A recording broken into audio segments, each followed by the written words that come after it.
Olá, gente, a graça e a paz do nosso Senhor Jesus. Eu sou a pastora Carmen Leal, da Igreja Chamar, e hoje estamos novamente no nosso bate-papo Chamar, com o tema saúde mental. E está conosco aqui nessa noite, que para mim é um privilégio, a doutora Carlane. Ela vai se apresentar, dizer sua formação, e também o nosso amado e querido Gabriel Ramos, que já tem cadeira cativa aqui nesse bate-papo. E ele também vai se apresentar. Queridos, hoje nós vamos trazer um tema que, olhando para a sociedade como um todo, tanto no contexto familiar, como no contexto social, de grupos pequenos, como no contexto eclesiástico, percebemos que a nossa sociedade já tem algum tempo que tem apresentado um comportamento que antes a gente não via. E a igreja também tem um interesse em saber essas informações, em passar essas informações, em ensinar e ajudar as famílias a saberem lidar com esse tipo de situação nova para algumas pessoas. E está conosco aqui a doutora Carlane, que vai responder a gente algumas perguntas. Seja muito bem-vinda. Não será a única vez que ela vai estar aqui, com certeza. E quero agradecer já, em nome da igreja, chamar a sua estada aqui com a gente. Seja bem-vinda. Muito obrigada. Eu me chamo Carlane Bonfim, sou especialista, sou psicopedagoga, sou neuropsicopedagoga e sou analista do comportamento. Trabalho com crianças autistas e crianças ou adultos, que desenvolvem aí um transtorno do neurodesenvolvimento. Atualmente eu tenho trabalhado em uma escola. Pela manhã eu faço esse acompanhamento mais próximo das crianças, dos professores, faço planejamento, nós fazemos também alguns treinamentos com os nossos professores e no contraturno eu faço as intervenções, que é a sessão propriamente dita com as crianças, tá? Onde nós podemos elencar ou até mesmo ver qual possível diagnóstico aquela criança tem, para que a gente possa encaminhar para o neuro e assim fechar o diagnóstico dela. Muito bem. Já vi aqui que é muito sério e de muita relevância o nosso interesse por esse tema. Eu quero começar fazendo algumas perguntas, que são perguntas básicas, que eu percebo em todo o contexto da sociedade, as pessoas querem muito saber como é que eu sei se meu filho tem um tipo de transtorno, ele é diferente do primeiro filho, ele tem um comportamento diferente do outro. E são perguntas que, às vezes, chegam até a nós, pastores, e outras atividades que a gente desenvolve também no secular. A primeira pergunta, doutora Carlane, quais são os principais sinais que a família ou a escola percebe no comportamento desse indivíduo, seja criança ou adulto, que tem o TDAH? Ou seja, ele ainda, nesse momento, ele ainda não tem um diagnóstico fechado.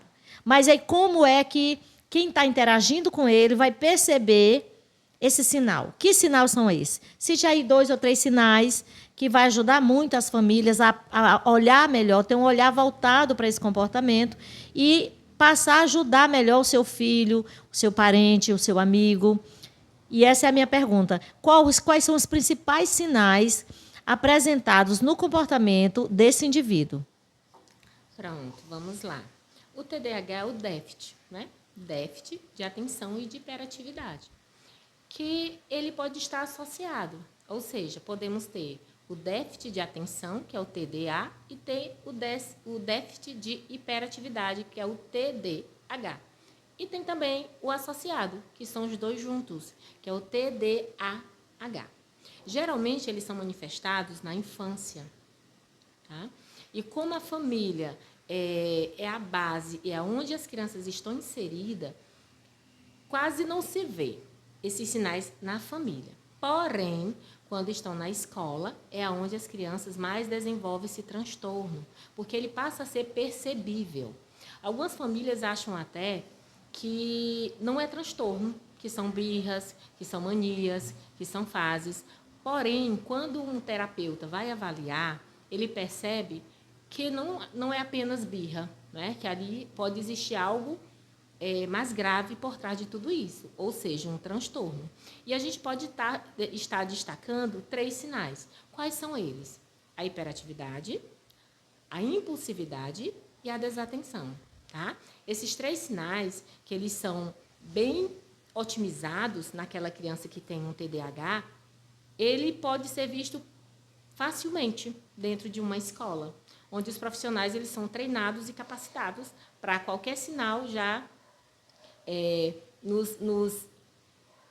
nos convidar para estar indo até a sala e a gente fazer essa avaliação, eu como terapeuta.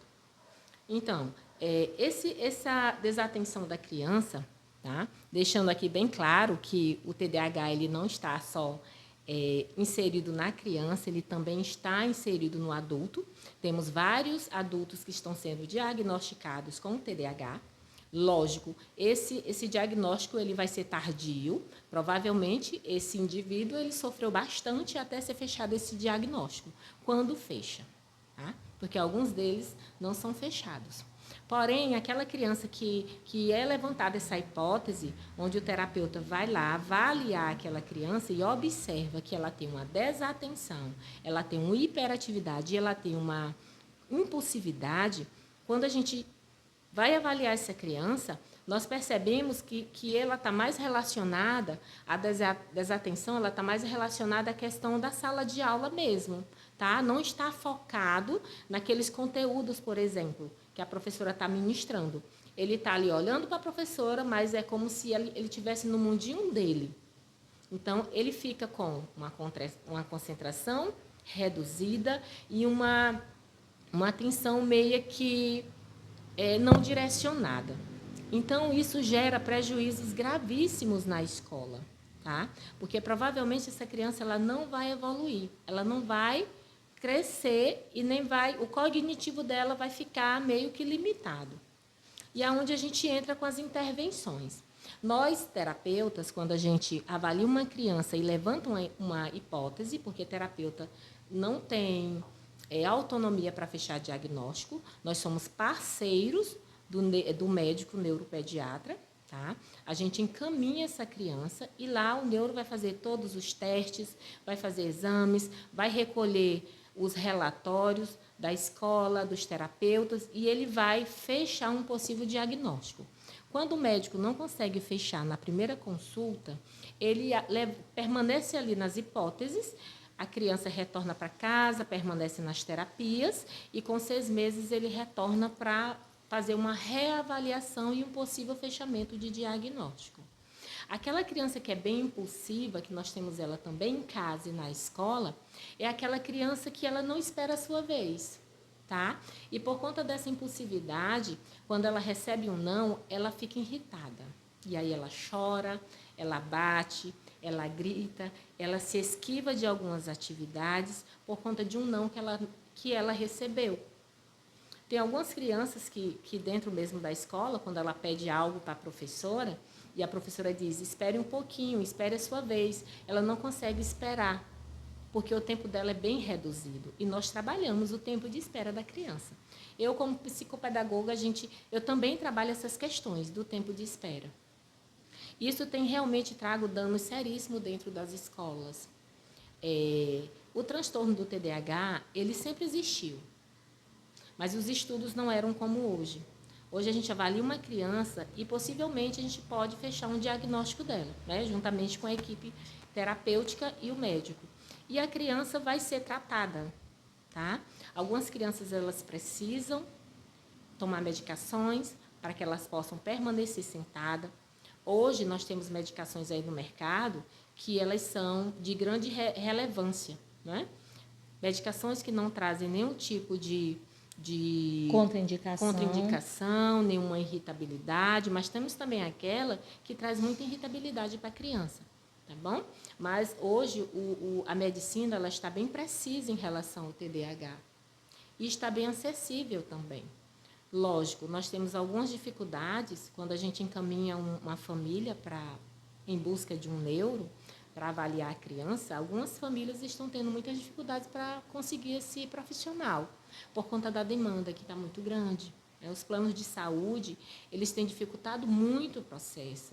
E, infelizmente, isso tem retardado o diagnóstico da criança, dificultando para que os terapeutas intervenham no processo.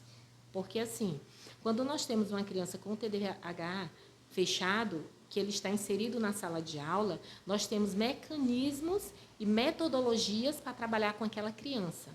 Ou seja, métodos diferenciados, né? Temos uma criança inserida dentro de uma sala de aula, onde são crianças, uma turma regular, que hoje nós falamos de inclusão. Hoje, poucas são as escolas que não são inclusivas, né? A maioria, a gente tem trabalhado profundamente em relação à inclusão. E quando a criança chega diagnosticada, nós temos meios para trabalhar com essa criança. E eu falo com precisão, essas crianças elas evoluem e muito, porque nós trabalhamos com atividades adaptadas, nós buscamos colocar a criança num ambiente mais tranquilo, né? Quando ela for realizar uma avaliação, nós colocamos essa criança mais perto da professora, distante de portas, janelas, porque a criança com TDAH, qualquer barulho, por menor que seja, vai chamar a atenção dessa criança. E aí vai dificultar. Esses barulhos, eles podem atrapalhar no processo, o processo cognitivo da criança na sala de aula. Doutora, e quando a criança ela tem associado ao TDAH, ela tem o TDAH, os sinais são os mesmos ou tem algum sinal diferente para que a família ou o meio de interação dele possa observar e facilitar a vida dessa criança, dando uma qualidade de vida melhor, oferecendo uma qualidade de vida melhor? Porque quando a gente percebe a dificuldade, a tendência do meio em que ele vive é facilitar a vida dessa criança. Eu quero saber se quando existe a associação, né, do TDAH, se existe diferença nos sinais. Não. A diferença é porque ele é mais intenso. Por isso que o nome é associado, TDAH associado, porque quando tem uma criança que ele tem apenas o TDA, ele vai ter só o déficit de atenção. Mas a hiperatividade não, ele vai estar sentadinho, olhando para a professora, mas a atenção dele está desviada, tá? E quando a criança tem o TDAH, ele pode estar correndo pela sala, mas ele está atento. Quando se tem os dois associados, o que vai acontecer? Os sinais eles vão estar mais intensos, mais otimizados, porque aí, em vez de ter só um, vai ter os dois associados, tá? Então, assim, a criança vai ter o déficit de atenção e vai ter a hiperatividade. Então, são sinais que eles são mais intensificados na criança. Provavelmente, é um TDAH até que a criança vai passar mais tempo nas terapias, tá? Porque ele é mais intenso. E como eu tinha falado anteriormente, tem alguns casos que necessitam até de medicação, para que essa criança possa sentar e ter uma atenção mais focada no que está sendo trabalhado em sala de aula. Mas os sinais são os mesmos, só que mais intensos. Muito bem. Ótimo, eu gostei muito da resposta, porque são respostas bastante comuns que cada pai, cada mãe, cada cuidador, pessoas que acompanham, professores, educadores, têm como eles observar esse comportamento. Gabriel, sobre essa pergunta que a doutora respondeu, você também tem algo a perguntar, tem alguma dúvida? Sim, olá, a paz do Senhor a todos. Eu queria levar para o lado mais espiritual essa questão e perguntar a opinião da doutora Carlane, como ela vê o tratamento das pessoas com o transtorno do neurodesenvolvimento atualmente. Se ela enxerga alguma falta de inclusão, alguma falta de acessibilidade, principalmente para as crianças ou até mesmo o adulto autista. Você está perguntando dentro da igreja? Dentro da igreja, Pronto. Especificamente dentro da igreja, mas também em toda a sociedade. Tá. Nós estamos no momento ímpar, né? Um momento novo, onde tanto as escolas, quanto as igrejas, quanto as famílias, a sociedade ela está se adaptando. Estão perfeitos? Não. Infelizmente, nós temos ainda muitos lugares onde os autistas ou qualquer outra criança que tenha transtorno do neurodesenvolvimento está inserido, nós temos ainda muita dificuldade para ter a inclusão, verdadeiramente, né?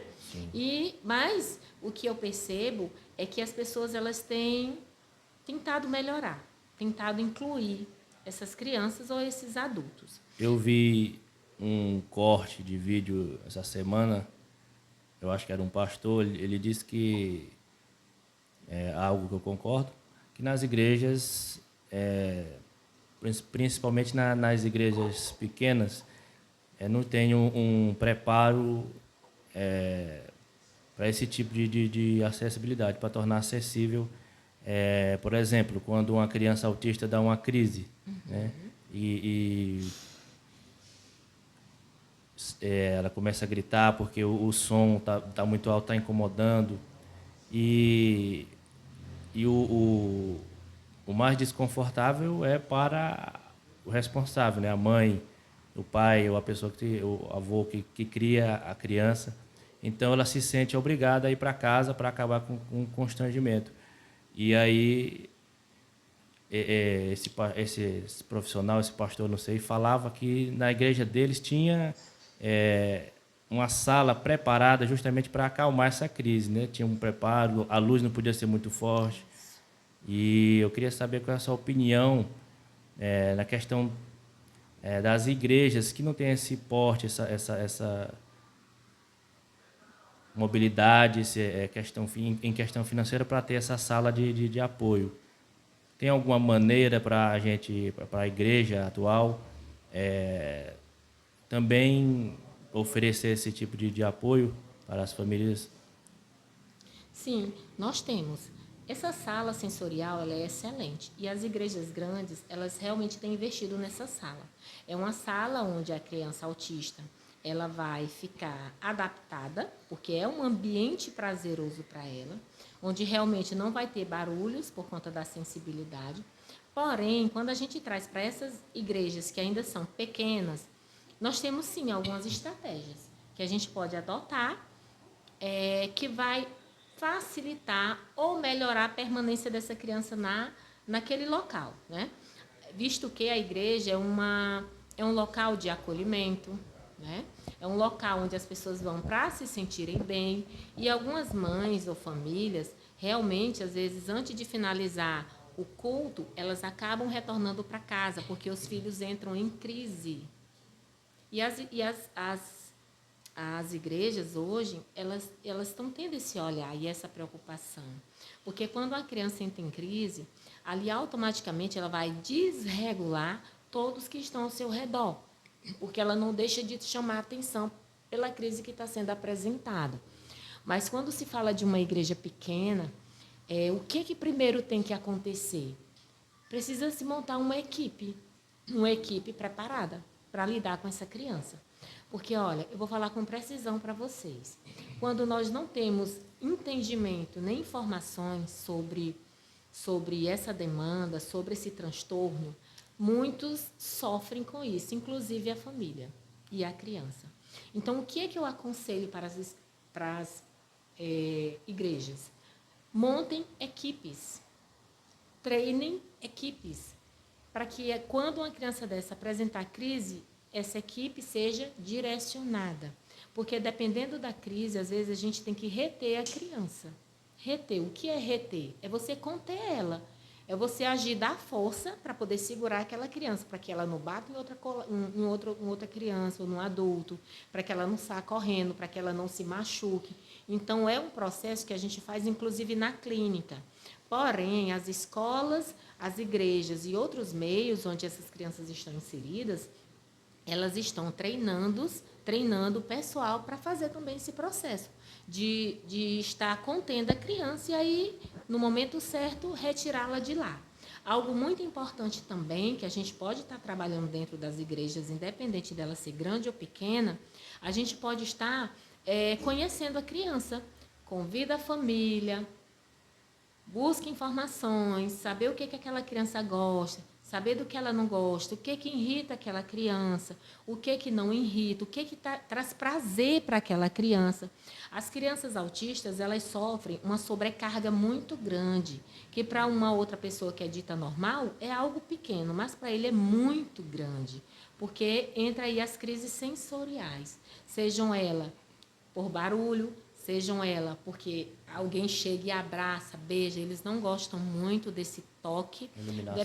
Iluminação, depende muito do nível, porque nós temos 3 níveis de pessoas, né, com autismo. Nós temos aquele nível 1, que é o nível 1 de suporte, nós temos o 2 e nós temos o 3, que é o mais, o nível 1, que é um nível mais leve, nós temos o nível 2, que é um nível moderado, e nós temos o nível 3, que é um nível grave, que é aquele severo.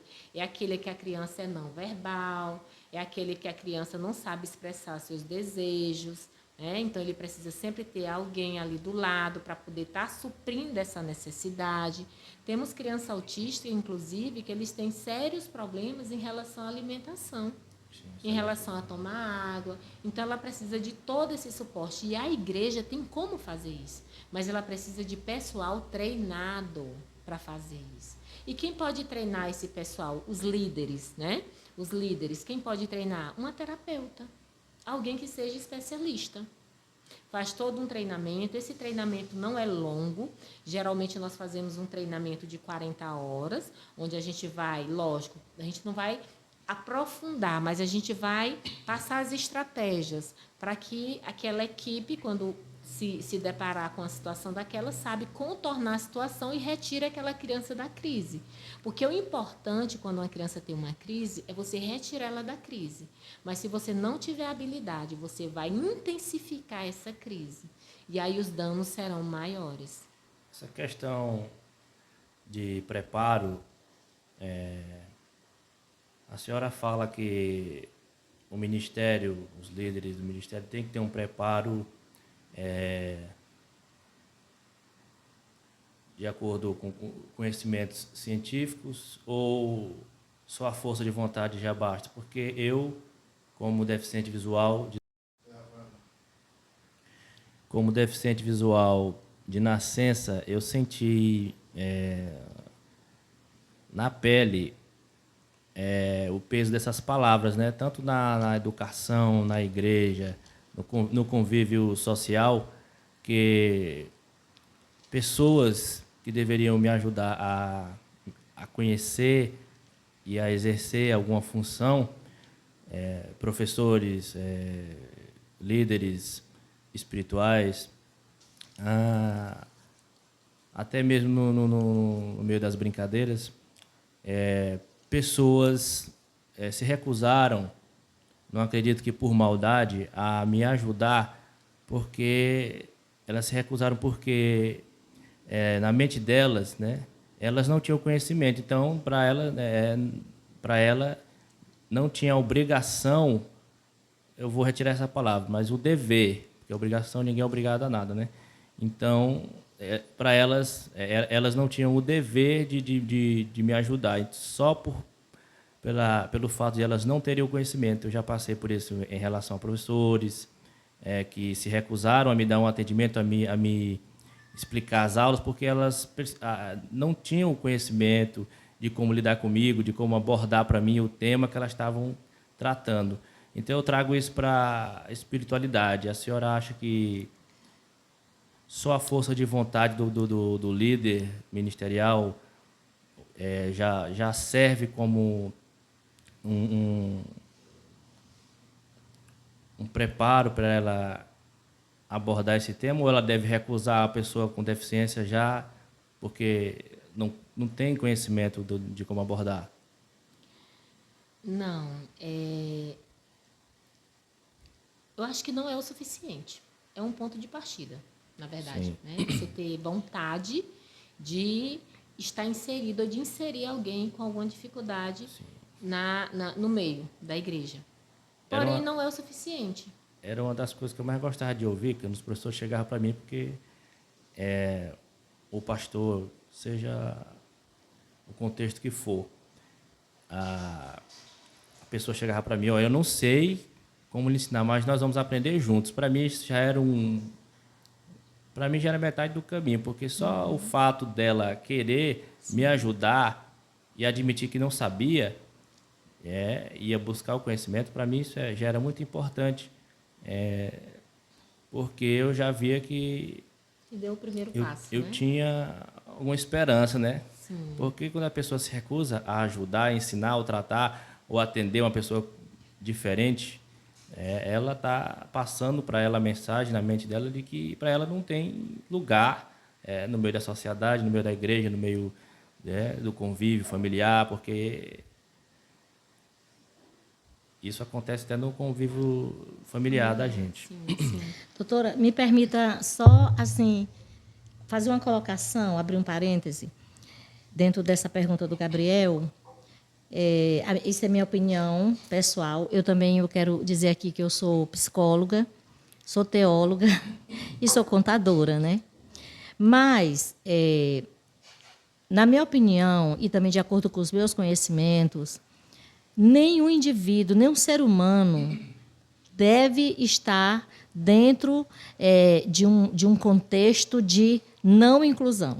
Seja ele de qualquer camada social ou com qualquer transtorno. Ele não pode jamais se sentir alguém não incluído. Não pode. E a sociedade, ela tem uma responsabilidade legal, né? Tem uma responsabilidade legal perante a sociedade. A sociedade, ela deve isso ao seu semelhante. Nós devemos incluir as pessoas em qualquer contexto.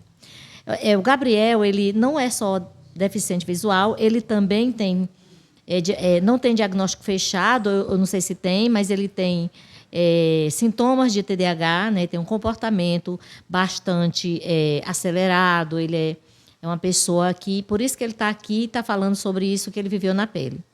Mas tanto líderes espirituais, como educadores, como pais, qualquer pessoa que tenha um desenvolvimento já maduro, ele jamais pode pensar em não incluir o outro em qualquer situação, o seu semelhante, independente de qual seja a dificuldade que ele esteja, a diferença que ele tenha.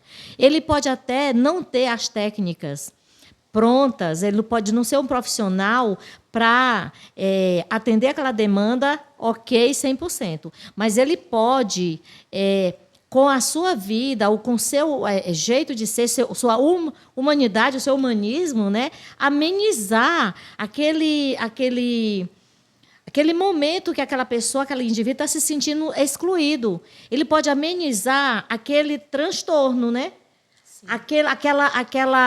Aquele mal-estar que aquele indivíduo está se sentindo. Então, nós, adultos e maduros, nós sabemos sim como fazer um acolhimento básico para que aquela pessoa, aquele indivíduo, não se sinta desconfortável a esse ponto. Né, doutora?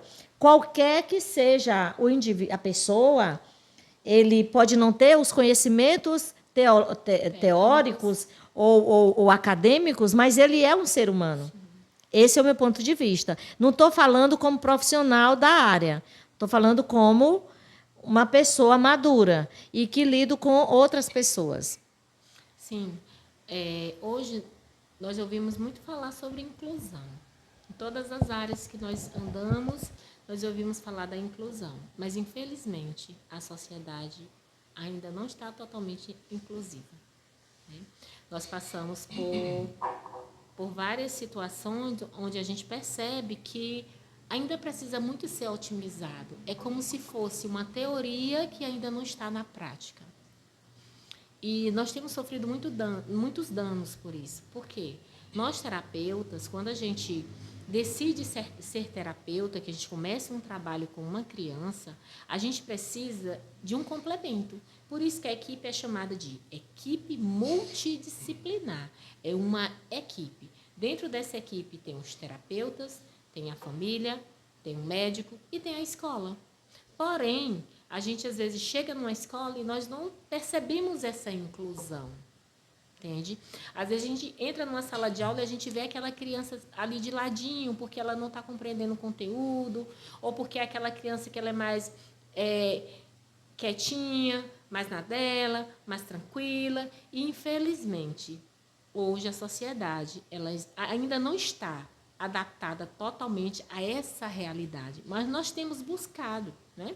Nós também podemos falar de alguns lugares que já estão bem avançados, onde as pessoas buscam técnicas e vocês podem perceber, até no meio escolar mesmo, ou dentro da igreja, que tem crianças, por exemplo, autistas, que não conseguiam viver em sociedade e hoje elas estão em sociedade.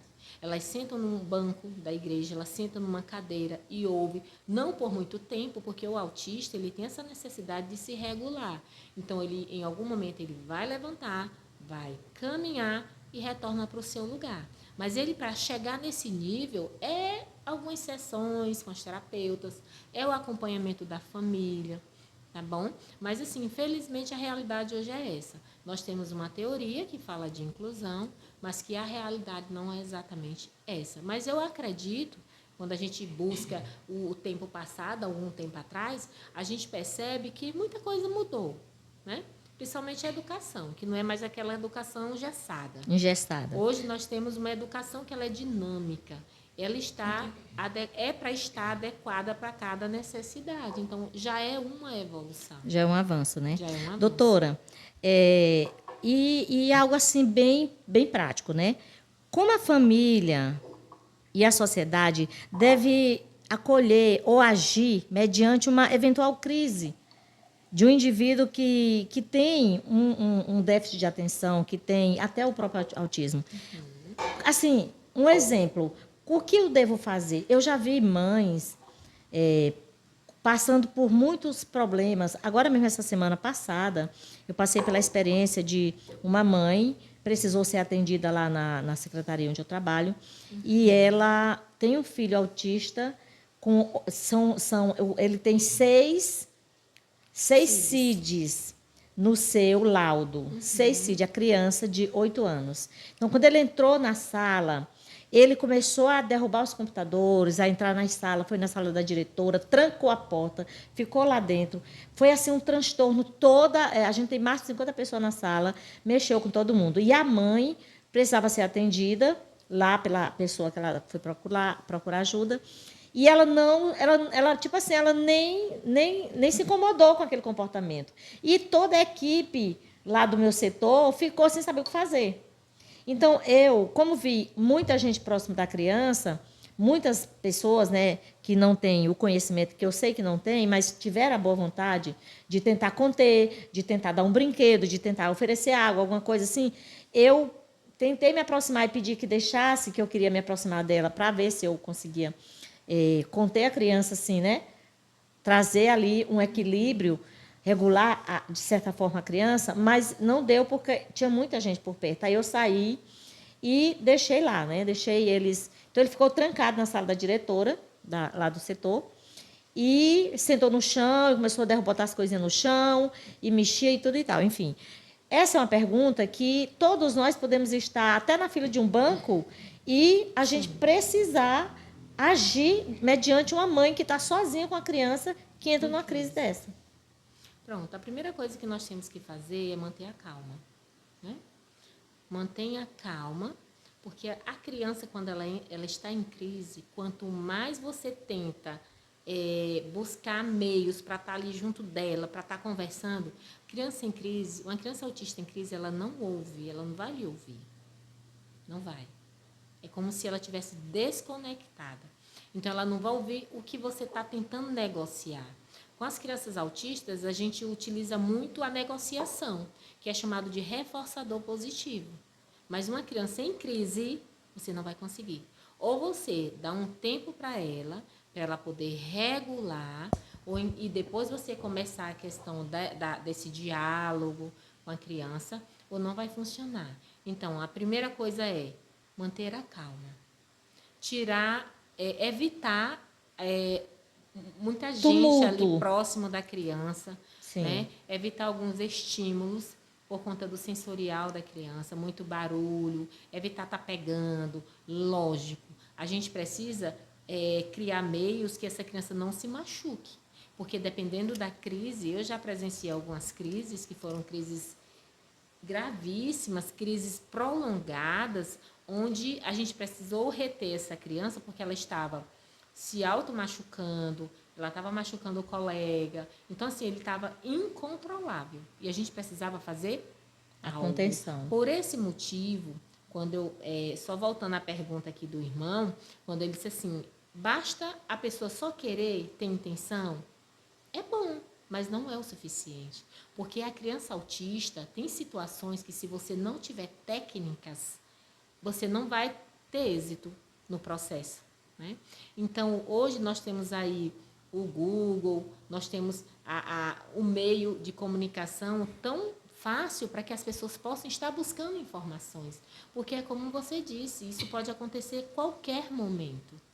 E a gente vai ter que saber como lidar com aquela situação. Mas vamos supor que eu não sei de nada. Não, eu não sei o que eu faço. Pois então tente manter a calma. E vamos dar tempo para que ele possa voltar e regular. Aí sim, deixa ali a família mais próxima possível da criança, porque a mãe vai entender, a criança, o que ela gosta, o que ela não gosta, e aí a gente vai tentando contornar toda essa situação.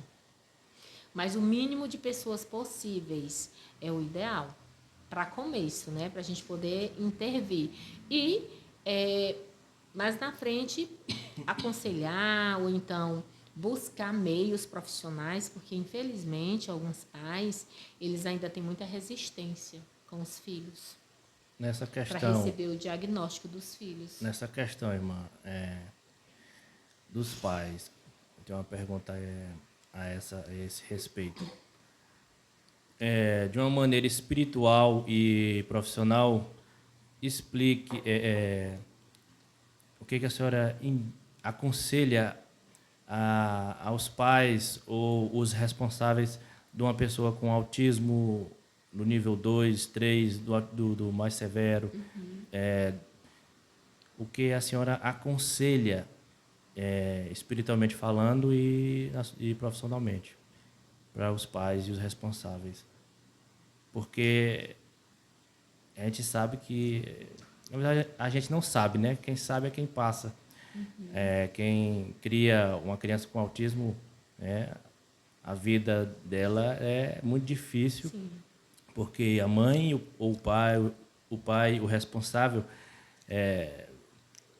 provavelmente vai sair do emprego para se dedicar à criança, né? Sim. Muitas vezes, quando descobrem, quando tem o diagnóstico de autismo, a mãe, o responsável, entra em depressão. Então, o que a senhora aconselha para uma pessoa que recentemente descobriu o diagnóstico de autismo do seu filho? Tá. Quando a família recebe um diagnóstico, ela passa por um processo chamado de luto. Ele entra em luto. Quando a família decide, quando o casal decide constituir uma família, ali é gerado várias expectativas com aquela criança. Só que, quando a criança nasce, tem aquele tempo que ele vai começar a demonstrar aqueles sinais, e aí a família recebe um diagnóstico. Tem aqueles pais que são resistentes, e aí, infelizmente, acabam atrapalhando no processo e no desenvolvimento da criança, tá? E temos aqueles pais que são aceitáveis, que aceitaram, porém estão vivendo luto. Que esse luto tem mães, tem família que demoram mais tempo e tem família que demoram menos tempo. O que a gente aconselha quando uma família recebe o diagnóstico de autismo? Ter também um acompanhamento psicológico, tanto a criança quanto os pais. Dependendo do nível da criança, tem criança que não precisa ter todos os terapeutas, mas dependendo do nível, tem criança que tem mais de 5 terapeutas, né? Todos associados. Mas a família precisa desse acompanhamento, desse acolhimento de um profissional, porque além dela estar vivendo tudo aquilo, ela vai receber críticas, ela vai ter desafios. E tem o preconceito. Tem o preconceito. Geralmente, ou a mãe ou o pai, o mais viável é que seja a mãe, ou ela pede conta do emprego para cuidar do filho, porque assim, uma criança autista, ela precisa de toda uma rotina. Para vocês terem ideia, tem crianças autistas que, se o pai mudar o caminho por onde... Vamos supor que ela vai para a escola todo dia naquele caminho. Mas hoje está interditada a rua, o pai teve que desviar. A criança chega na escola desregulada, porque o pai desviou o caminho. Entende o nível? Então, o que a família faz? Geralmente, a mãe sai do emprego para cuidar totalmente do filho. Hoje, a criança autista ela pode ser aposentada, exatamente para ter esse suporte para a mãe financeiramente. Quando a mãe não sai do emprego, ela tem uma carga horária reduzida, que é, por lei, é legal. Tá? Algumas famílias elas podem ir atrás desse benefício. Lógico, nós temos empresas particulares que ainda têm essa dificuldade, tem que entrar com o Ministério Público. É um problema, mas é um direito da família. Essa carga horária é mais reduzida para ter tempo para levar a criança para terapia, para levar ao médico, para ter toda uma rotina. Então, assim, quando a família está dentro desse luto, ele precisa muito de alguém para estar amparando, para entendê-lo, porque ele vai passar aquele luto. Lógico, tem uns que demoram mais. Né? Tem famílias aí que a criança está diagnosticada há 5 anos, 6 anos, mas ela permanece no luto. E acaba que essas famílias, quando elas demoram muito para sair desse luto, elas buscam meios, vamos dizer assim, de culpar algumas pessoas. E aí ela vem trazendo, talvez para se sentir mais Leve, leve. né? Lógico, não são todas, a gente não pode generalizar, mas algumas delas, quando ainda está na fase do luto, ela fica buscando mecanismo ou os erros, ou isso tem que ser São os feito. mecanismos de defesa São os mecanismos de automático defesa. que o Vai buscar o organismo já histórico, dispara, né? Exatamente. Mas quando ela passa esse processo, tudo se torna mais fácil. Até para a gente ter uma conversa com a família que já aceitou o diagnóstico da criança, se torna bem mais fácil. Então, o que orienta em relação a espiritualmente, né? Sim. Porque a gente tem que ver os dois viés. Lógico, nós temos que ter uma equipe, os profissionais que são treinados, que são capacitados, mas nós também temos que ter a nossa vida espiritual. Sim. Aquela vida que você tem que estar ali junto da igreja, com as pessoas que amam, ouvindo a palavra. E aquela criança, ela vai se adequando àquele meio.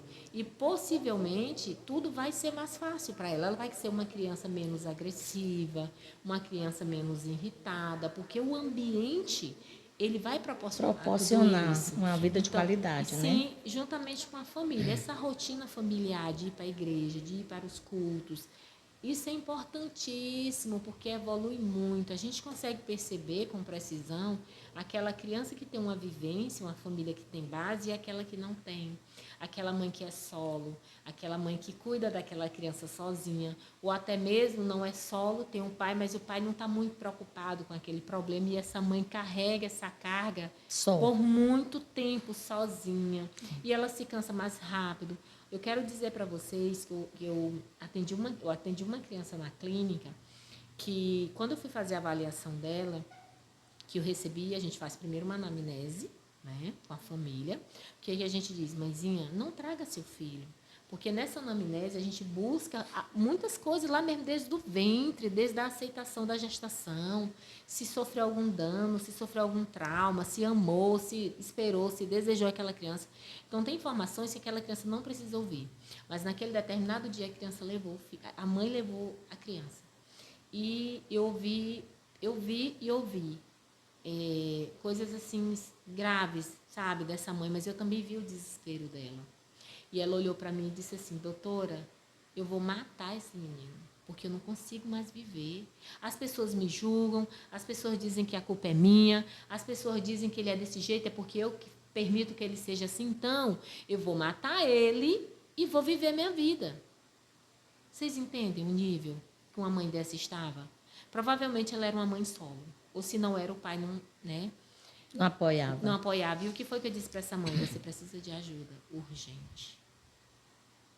Porque ela também estava sofrendo. Sim. E aí ela chorou e se arrependeu do que ela tinha dito. Ela, doutora, é porque... E eu entendi.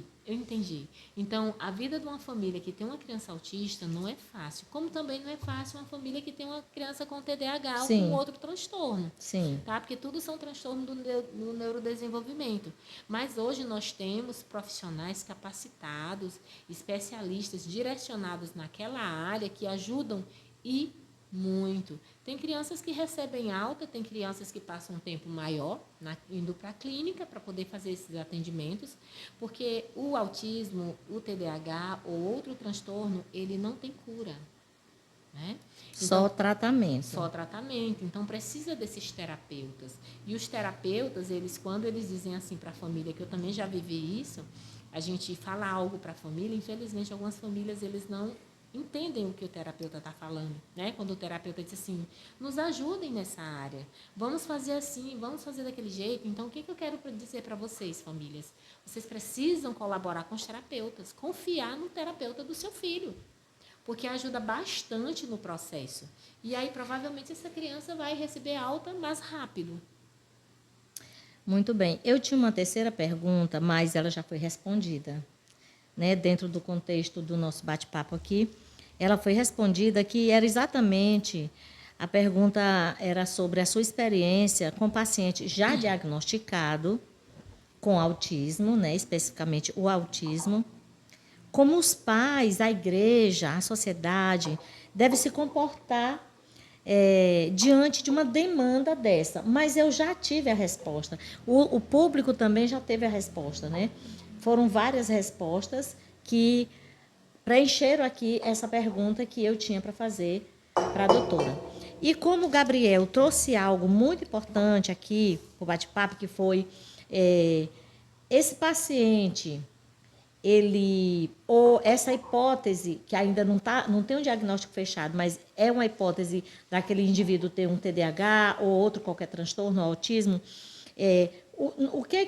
como espiritualmente, o que se pode fazer por ele, né?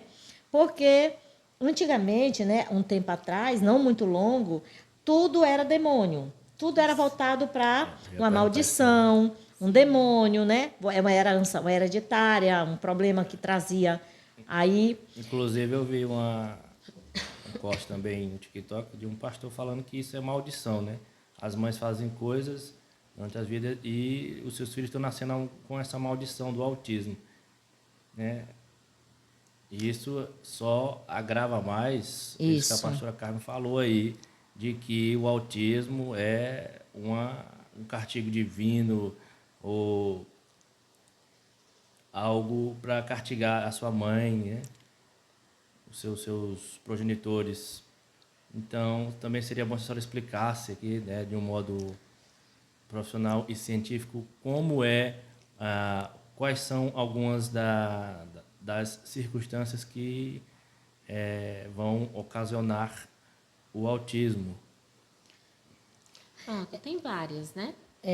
Eu queria, assim, porque nosso tempo já está, né, finalizando, mas eu quero trazer aqui, biblicamente, um personagem da palavra que eu, pensando nesse bate-papo de hoje, eu busquei em Deus, assim, meu Deus, tem alguém na Bíblia que tem um sinal, né, que, na minha opinião, ele tem um sinal, e eu vou ler aqui. Está em Jonas, capítulo 4, e eu quero que a doutora Carlane e também o Gabriel dê a sua opinião, o que eles acham, se Jonas tinha algum sinal de TDAH ou TDAH,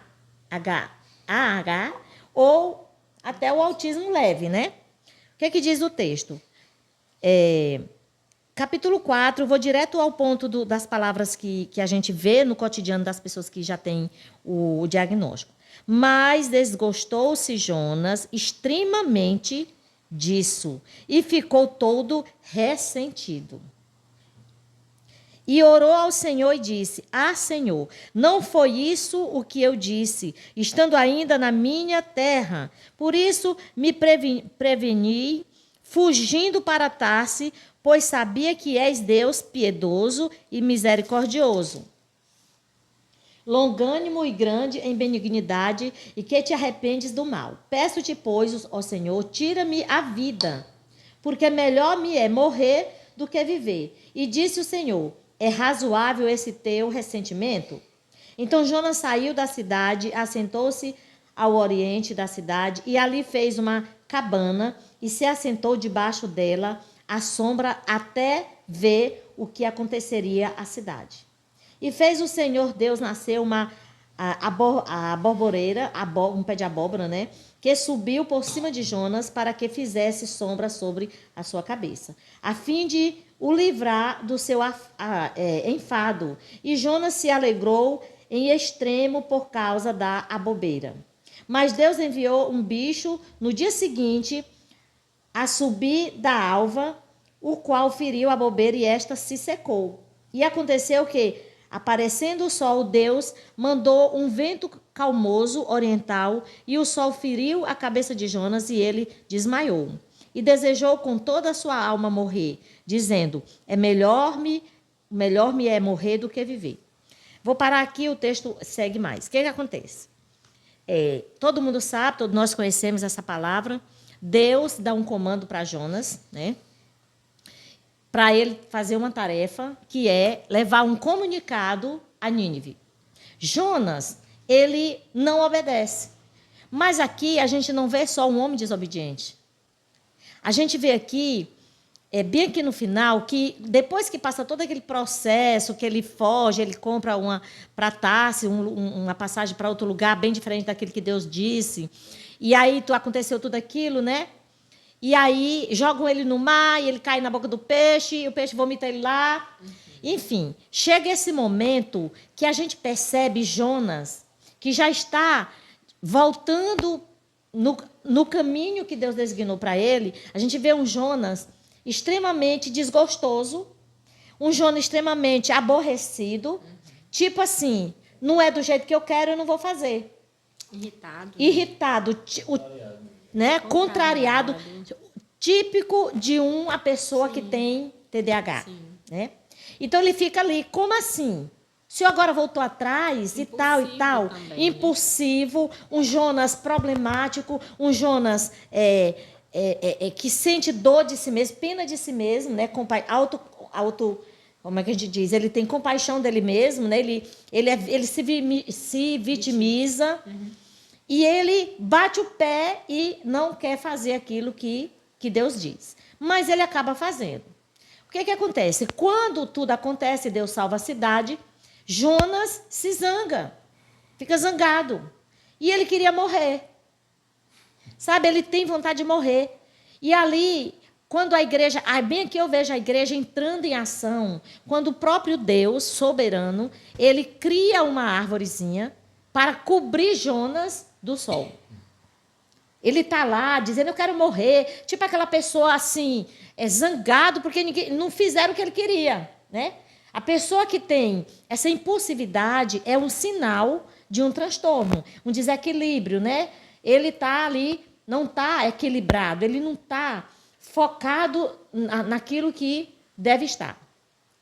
E aí, quando Deus acolhe Jonas, vamos olhar aqui como acolhimento, Deus acolhe Jonas, levantando aquele pezinho de abóbora. A gente sabe que um pé de abóbora ele não cresce muito, ele é rama, mas ele trouxe um conforto. E ali eu vejo o acolhimento da igreja, eu vejo o acolhimento dos líderes, cuidando daquela pessoa transtornada. O que acontece? No dia seguinte, a árvorezinha morre. O que Jonas faz? Não é grato por aquele dia de sombra.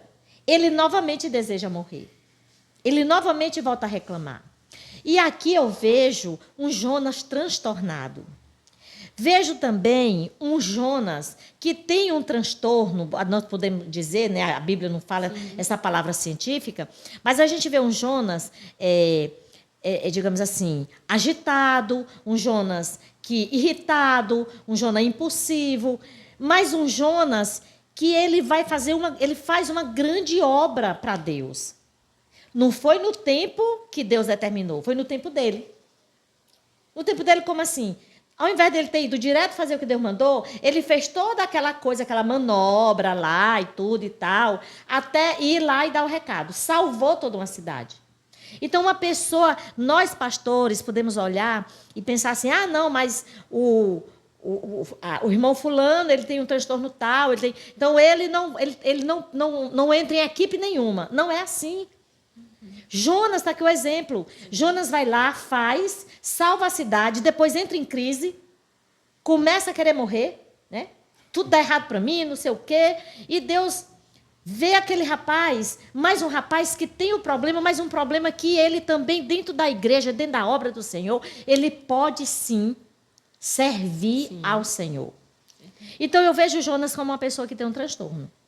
E ele segue assim, dessa maneira, se zanga porque a bichinha morreu, o pé de abóbora morreu, briga com Deus. Veja o transtorno dele. Ele briga com Deus. E Deus diz assim, mas Jonas, eu não estou te entendendo. Tu está reclamando porque um pezinho de abóbora morreu e tu não estava nem aí para uma cidade inteira que ia morrer? Então você percebe o desequilíbrio na vida de Jonas e você consegue ver esse desequilíbrio dentro da igreja, dentro do meio social, de pessoas que estão em volta da gente, mas que são pessoas que, apesar de qualquer transtorno, ele estando regulado, ele estando acompanhado, ele estando acolhido, ele é sim um ser que serve na obra do Senhor e serve à sociedade. Eu quero que você me diga aí o que você acha desse texto. O Gabriel também está à vontade para falar, a gente já vai encerrar. Mas eu trouxe essa figura da Bíblia porque eu vejo Jonas com um pequeno transtorno, ou grande transtorno. Sim, ele apresenta vários sinais mesmo, tá? Porque está bem precisa a questão da impulsividade, da irritabilidade, né, de um tempo reduzido. Então, são sinais, sim, do TDAH. E são sinais que anteriormente não existiam. Não se existia TDAH, mas as pessoas tinham TDAH, entende? Então, hoje, que há um estudo mais aprofundado, né, hoje nós percebemos o TDAH e ele tem um diagnóstico, mas já existia, como o autismo também existia, que eram aquelas pessoas que eram chamadas de loucas. Né? Eram chamadas de loucas e hoje tem outros nomes, outros diagnósticos. Então, era algo que existia, mas que hoje tem um nome. E eu vejo, sim, nesses comportamentos de Jonas, o TDAH. Então você concorda, Sim, né? Com certeza. Gabriel, o que você acha? Não Já sei. tinha atentado para Jonas? Dentro dessa Não. visão, desse olhar? Eu não tinha. Não, mas agora, analisando mais, ele tem realmente um transtorno. Eu não diria que seja TDAH ou autismo, mas a gente vê claramente que ele tem uma coisa que se parece muito. Eu já estudei psicologia, né? Estou estudando ainda. Eu já apresentei o tema do TOD, né? O transtorno desafiador opositor. E ele parece muito, porque lá no começo Deus diz, vá a Nínive. Aí ele pega, vai para a Espanha. Ele pode ter os dois diagnósticos, viu, irmão? Tem as comorbidades. Pode ter né? o TDAH e pode ter o TOD também, viu? Sim, Eles são muito associados e muito parecidos. Aí, E mais eu na vou lhe frente- dizer aqui só com precisão. Quem tem TDAH e quem tem TOD, geralmente o TOD, ele sobrepõe o TDAH. Por conta dessa impulsividade, por conta dessa falta de medo. Ele gosta de desafiar. E quando o médico vai fechar o diagnóstico, que associa os dois diagnósticos, o TOD ele sobrepõe. E aí, às vezes, o médico passa uma medicação para o TOD e não passa para o TDAH. Entende? Então, provavelmente ele tem uns dois aí. E ele era muito explosivo, né? Muito 880, porque na frente lá quando começa a vir a tempestade no meio do mar, ao invés de ele Se ele proteger, tá né? escondido, Buscar ajuda. lá, em vez de ele pedir perdão a Deus, o que ele disse, não, me joga no mar aí que vai resolver o problema. Não tem não medo foi Ele buscar, era né? impossível. Ele já sabia que o problema era ele, mas ele achava que ia resolver na morte. Né?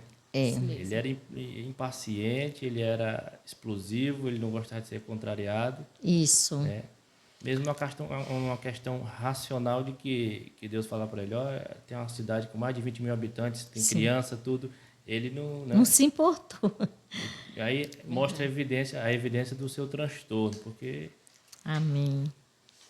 É isso aí, gente. Olha, o nosso tempo acabou. Eu quero encerrar orando, né, agradecendo a Deu tempo Deus. dele ela responder minha oração, minha pergunta. Qual é a sua pergunta? Uma pergunta que para mim é a pergunta-chave, né? A pergunta que ele vai arregaçar o negócio, que é Diga. a questão da sua explicação de como que chega a surgir uma criança com autismo Você quer saber a causa? A causa de como o que ocasiona O transtorno. TDAH, o autismo, né? Entendo. Irmão, tem várias causas, né? E que provavelmente ainda estão em estudos. Porque vivem pesquisas. aparecendo algumas causas, como, por exemplo, familiar, histórico familiar. Dizem também que o uso excessivo de telas causa também esses danos, Sim, e aí sim. alguns médicos fecham o diagnóstico de alguns transtornos. Temos também a questão do meio social que ele está inserido, dos genes. Então, tem vários motivos que podem gerar Mas tem esses algum transtornos. que já é nítido? Não, nós, assim, a ciência, ela ainda, porque é muito novo, tudo muito novo. Então, a ciência, ela tem estudado e sempre tem levantado essas hipóteses. Então, Não com é precisão- novo a necessidade, Não, mas é mas novo as pesquisas e as os estudos, pesquisas, né? O exatamente. interesse de saber. Exatamente. Isso é novo. A todo tempo, os estudiosos estão aí levantando hipóteses para poder se fechar, de fato, como é que surge o autismo ou os outros transtornos, né? Mas para quebrar o argumento dos religiosos, né, que trazem isso, alguns até hoje, que dizem, não, mas isso é um fator espiritual, seu filho Eu não acredito tá muito assim. nisso. Eu queria que a senhora trouxesse um fator científico para quebrar esse argumento, né? Tá. Assim, eu não acredito muito nisso hoje. Já acreditei, né? Mas quando a gente estuda, a gente percebe que não está muito relacionado à questão espiritual, não. Porque é algo que a criança já nasce. A criança, quando é autista, ela nasce autista. Ela cresce autista, como o TDAH. Lógico, tem aqueles TDAH que, por conta do meio que ele está inserido, vai Reforçando. intensificar mais. É. Mas, assim, eu não acredito que tenha algo relacionado à espiritualidade, não. Tá? O que pode estar um pouco relacionado é a questão da genética, da hereditariedade. Um pai que tem TDAH, provavelmente o filho também terá. É algo preciso? Não. Mas é uma hereditariedade. E falando biblicamente, a gente fala muito de hereditariedade, né? Pode estar relacionado a essas questões aí. Mas eu, como profissional e como cristã, eu não vejo muito associado a essas questões, não, tá? Amém. Amém. Paizinho querido e amado, nós te Amém, agradecemos, Jesus. meu Deus, por esse bate-papo. Muito obrigado, Deus. Nós vencemos os desafios para que ele acontecesse. E nós esperamos e buscamos e oramos para que essa conversa, esses esclarecimentos alcance muitas pessoas. Amém. E que tire dúvidas de pais, de cuidadores, de crianças, de jovens, de adolescentes que estão em sofrimento, que estão em aflições, que talvez obtenha resposta e passe a ter uma vida de qualidade melhorada. Senhor, esse é o nosso propósito. Amém. Esse é o propósito desse bate-papo. Não é apenas estar aqui gravando, não, mas é alcançar e trazer um resultado para a sociedade, seja ela a sociedade mais carente, a sociedade de poder aquisitivo maior ou a sociedade do poder aquisitivo mais alto possível, porque as camadas sociais não diferenciam os diagnósticos, nem as doenças, nem os transtornos. Nós te agradecemos, meu Deus, em nome de Jesus. Você aí de casa está abençoado. Assista, dá o seu joinha, dá o seu like, nos ajude a ter os nossos inscritos. Se inscreva no nosso canal, que é Bate-Papo Chamar. Na próxima quinta-feira, novamente estaremos divulgando mais um conteúdo muito, muito relevante para a sua vida. Deus abençoe, no nome de Jesus. Amém. Muito obrigada.